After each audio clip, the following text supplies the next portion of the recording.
So part 2 to this Bolognese sauce video, I'm going to add the vegetables into a food processor.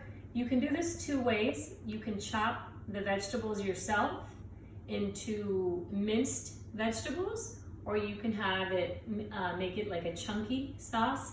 But I like to take my celery, and what I'm gonna do first is cut it in half because they're long pieces.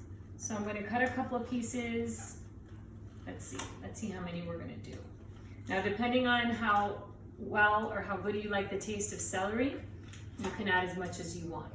So we're gonna start off with 4, about 2.5 inch stalks. They have already been washed and cut. It's very important to wash your produce. So all I did was cut them in half, and I'm gonna grab them and throw it into my food processor. I'm gonna do a little bit more.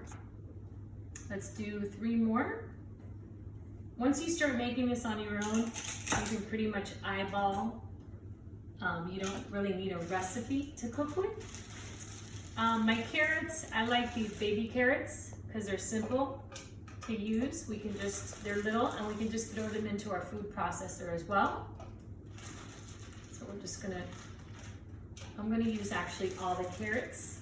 I had about a half a bag. Garlic. Garlic can be very powerful. I like a lot of garlic, so these garlic cloves have already been peeled. So I'm gonna go ahead and use 3. And I'm gonna put them in here. Lastly, I'm gonna do the onion. Now the onion you obviously have to cut first, and then go ahead and put it into your food processor. Now what I'm gonna do here is cut about 1 inch of an onion, of a sweet onion.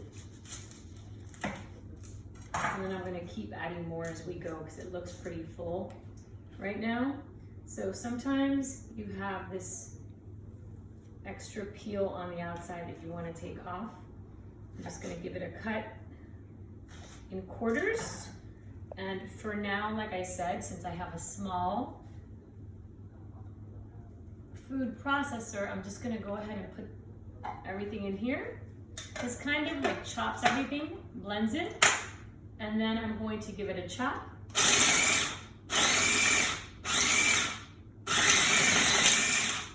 So if you notice, the vegetables at the bottom kind of got minced.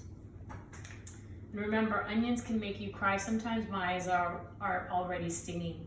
So I'm gonna go ahead and give it another chop. This is the second part to the sauce. I'm gonna go ahead and stop here, and then I'm gonna show you the last part, which is putting everything together with your tomato sauce. And we're gonna cook our ground pork into the sauce towards the end, so you can see the finished product.